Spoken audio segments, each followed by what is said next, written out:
¿Recuperaste el video? Sí, logré quitarle las pruebas que necesitamos. Bien, bien. Pásame el desarmador, por Sí, favor. claro. No parece preocuparle mucho el asunto que nos ocupa. El detalle más insignificante puede resultar el más fundamental. Estamos perdiendo el tiempo. Usted ve pero no observa. Hoy vamos a construir una maqueta de un puente colgante para entender cómo está compuesta la estructura de estas bellezas de la ingeniería. ¿Te late? Los primeros puentes colgantes se construyeron alrededor del año 1800 para facilitar la comunicación y conexión de personas y mercados en lugares como ríos, lagos y montañas. Oye, Mara, ¿qué dice la nota esa, ¿Cómo sabes que tengo una nota? Tienes tinta en las manos, por eso lo sé. El puente de Tacoma colapsó. Pero mejor observa este video. Nos ayudará a entender mejor la importancia de este puente. De acuerdo, muéstramelo.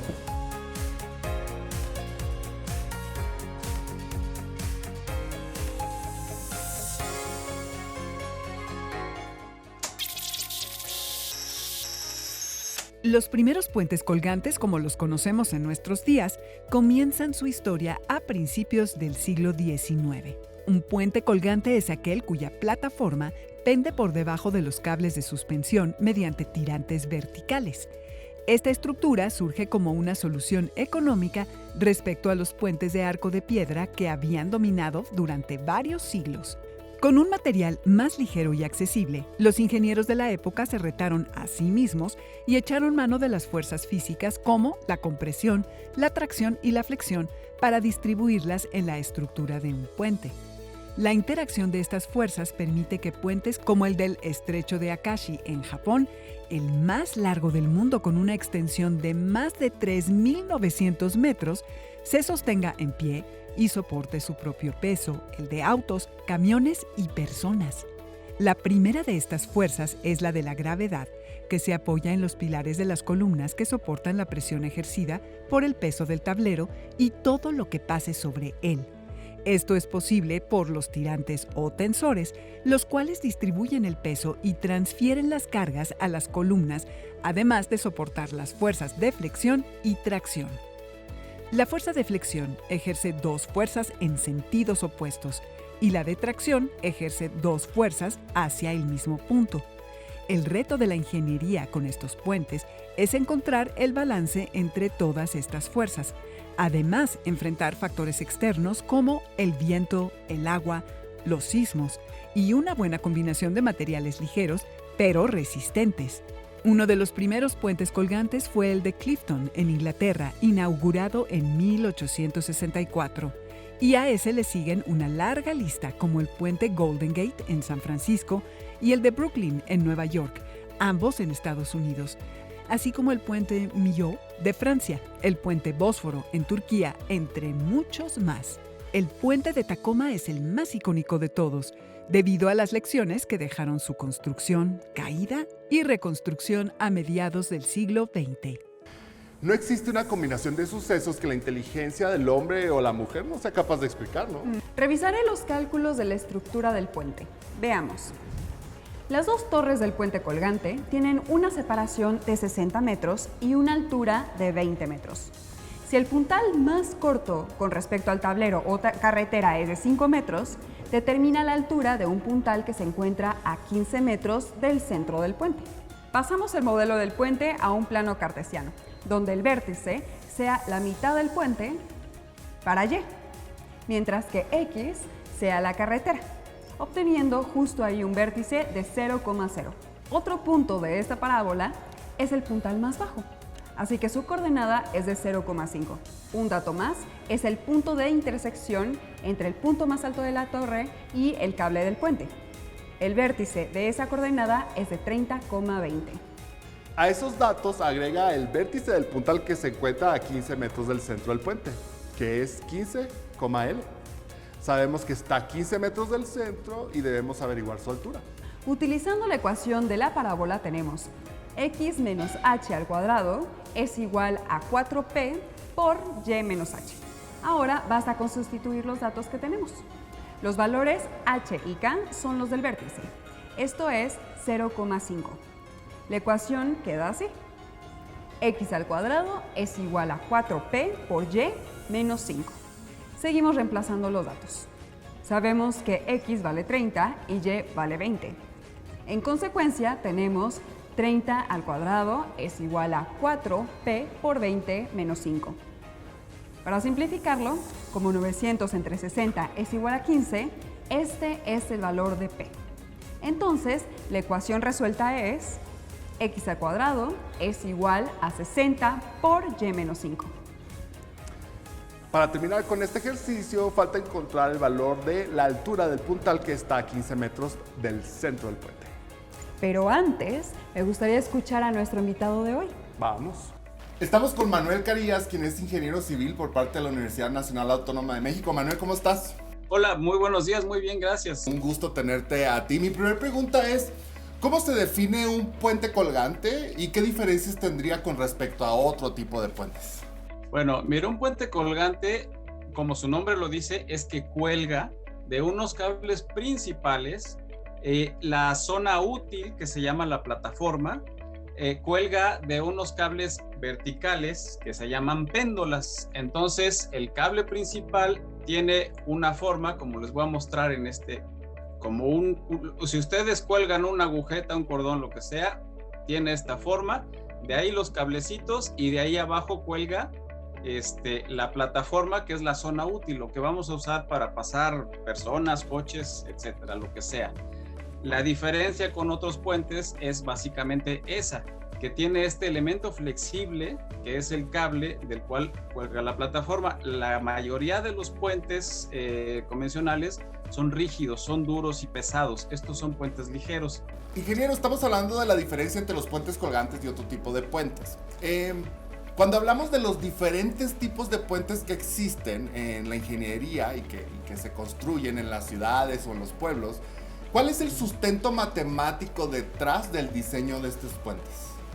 El sustento matemático básicamente hay que recordar que las matemáticas son el lenguaje de la física. La física es lo que nos permite construir los puentes, los edificios, las estructuras en general. Entonces, pero ¿cómo expresamos nosotros la física?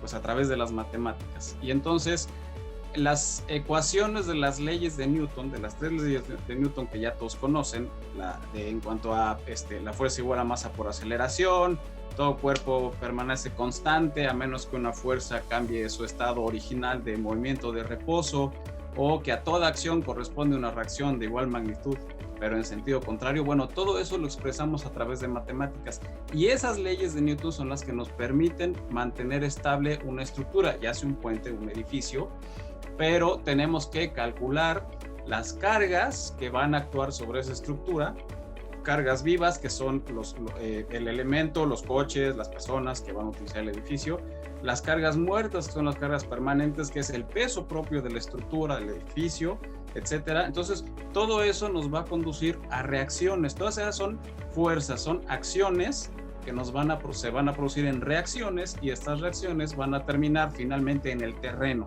Y el puente va a conducir esas acciones a que las reacciones terminen en el suelo, en el terreno, en la tierra, y ahí se vayan, y ahí nos permitan tener puentes estables o edificios. Entonces, las matemáticas, eso es lo importante, que nos permiten hablar de la física. Así es. Y ahorita que nos está platicando, yo me pudiera imaginar entre la física y las matemáticas, me puedo imaginar cómo las cargas generan vectores, flechitas, cómo se distribuyen las fuerzas y cómo realmente hay como un movimiento, ¿no?, de vectores que al final todas esas cargas llegan al terreno, como usted lo dice, ¿no?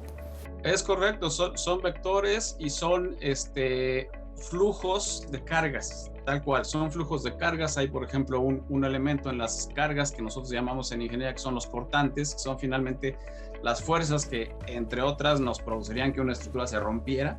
Y esos cortantes tienen flujos, lo podemos imaginar, como lo dices muy bien, como si fueran flechitas de agua que van caminando. Por ejemplo, un tráiler va sobre un puente y va produciendo esas flechitas en diferentes direcciones, hacia adelante, hacia abajo, hacia los lados. Si el viento nos sopla en un puente, pues nos lo va a empujar a un lado, un sismo también. Todas esas son fuerzas que actúan en un elemento o en otro, y así es, al final son vectores y es como los expresamos matemáticamente.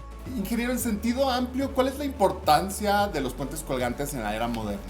Bueno, nos permite utilizar materiales modernos como el acero en los cables, que son aceros de alta resistencia, los concretos, que son también ya concretos de alta resistencia, o inclusive utilizar maderas, pero nos permiten librar claros grandes, o sea, librar obstáculos largos, pero además de una manera económica y de una manera esbelta, porque no son las grandes estructuras pesadas, sino son bastante ligeras e insisto, nos permite librar grandes claros y de una manera económica y rápida de construir.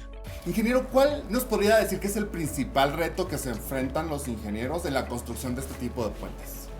Bueno, el principal reto es en el diseño. Vamos a dividirlo en dos partes. Por un lado, el diseño, que es el cálculo de lo que hablábamos hace rato, de las fuerzas, de las acciones y las reacciones, sobre todo de las cargas accidentales, de lo que son los sismos y los vientos. El poder nosotros prever las fuerzas que estos accidentes naturales nos van a ejercer en nuestras estructuras es un gran reto. Sin embargo, ya la tecnología de software en estructuras y todo eso nos permite hacer modelos que antes pues, nos habría tomado muchísimo tiempo o simplemente era imposible.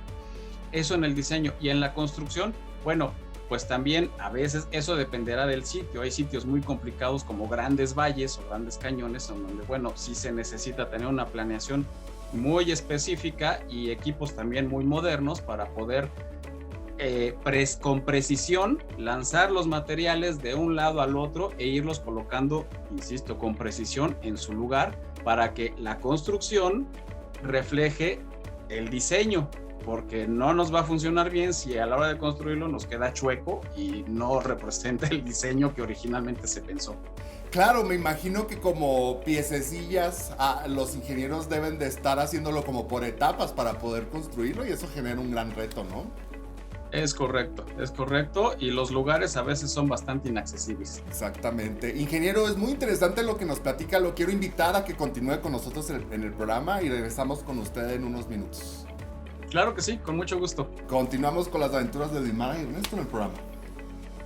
Las ecuaciones de parábolas son muy importantes para las matemáticas y sobre todo en la construcción de un puente colgante.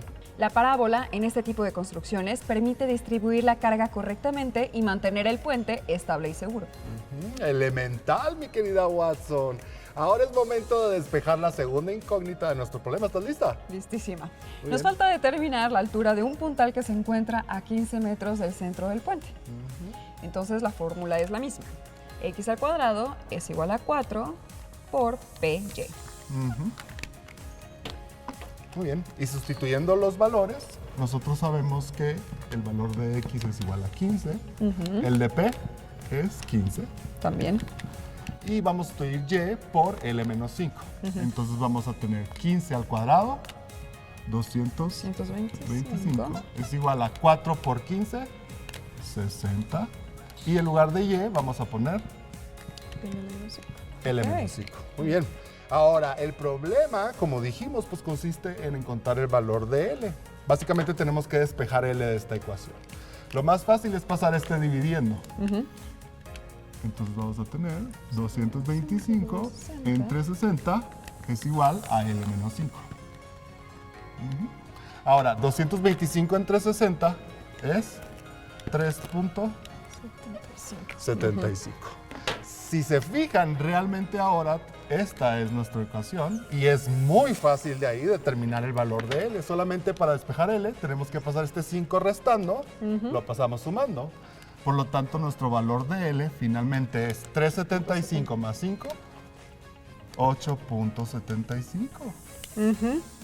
Entonces, ya tenemos nuestro valor de L. ¿Qué es L, Dimara? Pues, por lo tanto, el puntal de 15 metros de distancia del centro es de 8.75. Donde no hay imaginación, no hay horror, ¿eh? Por eso no hemos descubierto las causas de la caída del puente Tacoma. Lo que sí sabemos es que no fueron los cables y no fueron los puntales del puente. Recurramos a un especialista. Pues continuamos con esta interesante conversación acerca de puentes con el ingeniero Manuel Carías. Ingeniero, bienvenido de vuelta. Gracias, gracias. No, hombre, gracias. Con el avance de la ciencia y la tecnología y toda la innovación que esto conlleva, ¿cuál creería usted que a corto plazo son los siguientes pasos a seguir en el diseño de estos puentes colgantes? Bueno, básicamente con el avance de la ciencia y la tecnología, yo pienso que en el diseño de materiales, si nosotros logramos tener materiales más resistentes, pero que nos ocupen menos espacio y también que sean más baratos, eso nos va a permitir construir más puentes, porque puentes hacen falta muchos en todo el mundo, obviamente en México también, para poder conectar a todas las comunidades. Y los puentes colgantes, como decíamos, pues son rápidos de construir, ligeros, y el chiste es que sean económicos también. Entonces, el optimizar los materiales que sean menos costosos, eso nos va a permitir construir más puentes, diseñarlos y obviamente que sean seguros para los usuarios, ¿no? Ingeniero, ahora hablando históricamente, ¿cuáles podríamos decir que fueron los primeros puentes que se utilizaron? Bueno, los primeros puentes como tal, podemos pensar, porque obviamente no habría vestigios de ellos, serían troncos que nuestros antepasados lejanos o encontraron ya tirados, troncos de árboles que les permitieron cruzar algún arroyo, algún río, o bien que ellos mismos lograron tirar y que se les ocurrió que al tirar el tronco quedaría una sola superficie para cruzar de un lado a otro un río. Eso en cuanto a los puentes en general. En cuanto a los puentes colgantes es muy interesante porque en Asia hay informes de puentes de los años 1400 más o menos, que se empezaron a usar cadenas para construir estos puentes. De hecho, de ahí viene la forma, el nombre de cadena, viene la forma geométrica que se genera en estos puentes, lo que decíamos que es la catenaria. Cualquier cable que ustedes vean colgando se llama catenaria y viene del nombre cadena. Entonces, de ahí en Asia, en las regiones de China se hicieron algunos, y en América los incas también hace 600 años también hicieron sus primeros puentes colgantes. Algunos, el último se acaba de caer hace un par de días con una creciente de un río, pero duró más de 600 años ese puente. Ingeniero, de una forma muy resumida, ¿cómo podríamos decir que se calcula el diseño de un puente colgante? Bueno, en una forma muy resumida, es esto que platicábamos. Hay que calcular las fuerzas que primero nos van a ser útiles, es decir, los coches, las personas que van a utilizar el puente. Y para eso hay reglamentos y hay estadísticas que se manejan para poder estimar las fuerzas útiles que se van a diseñar. Y por otro lado, el peso propio del puente, de los materiales que lo van a constituir, que normalmente son muy pesados, también hay que saber cuánto va a pesar. Y también, y que es yo creo que la parte a veces más compleja, lo que platicamos, las cargas accidentales. El viento, el sismo, estas cargas que no sabemos cuándo y cómo van a ocurrir o de qué intensidad, eso también lo tenemos que prever y diseñar con mucho cuidado para conocer todas esas fuerzas y entonces nosotros poder también diseñar las estructuras que las resistan, y que tengan las reacciones a esas acciones. Ingeniero, el puente Tacoma, no podemos dejar de hablar de él, ¿no? Que fue muy reconocido puente colgante que colapsó. ¿Por qué es tan importante y por qué cree usted que colapsó? Bueno, es muy importante porque justamente de ahí fue un parteaguas en el diseño de puentes. Antes, en ese tiempo, el puente Tacoma se conocía como era el más moderno, fue en ese momento, en 1940, el tercero más largo del mundo, y con la máxima tecnología. Sin embargo, no se tomaban en cuenta algunos aspectos como el viento y la aerodinámica y la fuerza que puede ejercer el viento sobre un puente. Solo se tomaban en cuenta, digamos, lo que decíamos, los pesos, el peso de las cargas, el peso del puente, pero no se tomaba en cuenta el viento y la vibración que el viento podía provocar en este puente. A partir de ahí y del triste final de ese puente, que solo duró unos cuantos meses hasta que colapsó, de ahí ya se toman en cuenta estas cargas y eso nos permite pues tener puentes más seguros, ¿no? ¿Y por qué colapsó? Bueno, hay un fenómeno en física que se llama la resonancia. Entonces, la resonancia implica que el periodo de un elemento que se mueve, como un péndulo, como un columpio o como un edificio que se mueve, tarda un tiempo en ir y venir de un punto, regresar a ese mismo punto después de cumplir su ciclo. Entonces, cuando la fuerza que se ejerce le ayuda a empujarse y coincide con ese periodo, entonces la fuerza se va multiplicando. Lo que pasó con el puente Tacoma fue que un viento, ni siquiera muy grande, era de 60 kilómetros por hora alrededor de eso, ni siquiera era un viento de huracán, lo hizo entrar en resonancia. Entonces lo empezó a mover de una manera totalmente más allá de lo que el puente podía resistir, y eso hizo que colapsara. Podría haber sido un viento más fuerte, de a lo mejor 100 kilómetros por hora, pero no lo habría hecho entrar en resonancia, porque no habría coincidido ese viento con el periodo, lo que se llama el periodo fundamental de la estructura. Entonces, no habría pasado lo mismo, pero ese viento ligero lo hizo colapsar porque lo hizo entrar en resonancia. En los sismos pasa lo mismo, cuando los edificios o las estructuras entran en resonancia con el periodo del sismo, el sismo se mueve en un sentido, y cuando el edificio se mueve igual, ahí la fuerza se multiplica y es donde las estructuras colapsan, aunque la fuerza no sea tan grande. Es como un columpio. Si nosotros esperamos a que regrese para volver a empujar al niño, lo vamos a ir empujando cada vez más, pero si no esperamos a que regrese o lo empujamos, entonces lo vamos a parar, aunque lo empujemos más fuerte. Ese sería el ejemplo más o menos, y eso fue lo que el viento le hizo al puente Tacoma. Ingeniero, pues muchas gracias por su tiempo y todo lo que nos comparte. Lo invitamos a seguir con nosotros con el final del programa y continuamos en Jóvenes en TV. Sabemos que el puente del Tacoma Narrows sucumbió por la presión que causó el viento de la mañana del 7 de noviembre de 1941. Que los vientos en ese momento eran de 65 kilómetros por hora y estaba diseñado para soportar vientos de hasta 200 kilómetros por hora. ¿Y entonces qué pasó? Pues tengo la certeza que al terminar esta maqueta vamos a poder nosotros pues resolver estas incógnitas, ¿eh?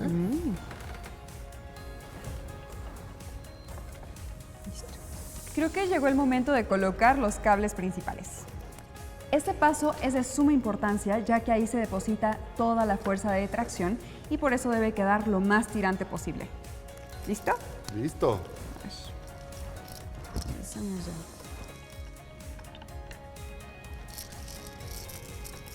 Muy bien.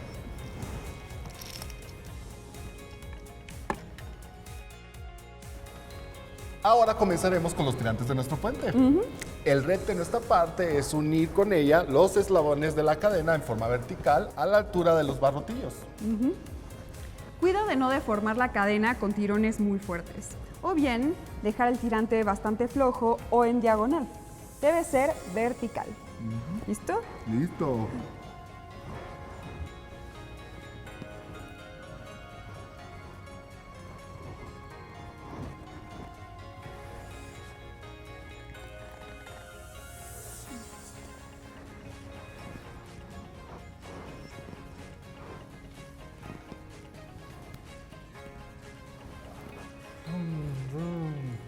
Oye, ahora entiendo todo. ¿Cómo no lo vi antes, hermana? Se trata de la aerodinámica del puente. Elemental. Cuando los vientos impactan sobre el puente, crean torbellinos llamados vórtices. Los problemas empiezan cuando esos vórtices tienen la misma frecuencia natural del puente. Exactamente, y a eso se le llama resonancia. Y entonces ese movimiento provocó este colapso abrupto del Tacoma Narrows. Misterio resuelto. Elemental. Nada resulta más engañoso que un hecho evidente, ¿eh? Espero que les haya gustado el contenido de hoy, pero sobre todo que haya contribuido a su conocimiento y pensamiento matemático. Elemental, Ernesto. Antes de despedirnos, los invito a que conozcan, pero sobre todo busquen información sobre uno de los puentes colgantes más altos del mundo. Por supuesto, es el Puente Baluarte Bicentenario, que conecta los estados de Durango y Sinaloa y tiene una altura de 402.57 metros. Es impresionante. ¡Wow! Es momento de despedirnos, no sin antes invitarlos a que se conecten con nosotros a través de las redes sociales. Recuerden visitarnos en jovenesencasa.c.gov.mx. Únete a la comunidad de Jóvenes en Casa en Facebook. Y si quieren ver los programas de Jóvenes en TV, busca nuestro canal de YouTube. Hasta pronto. pronto.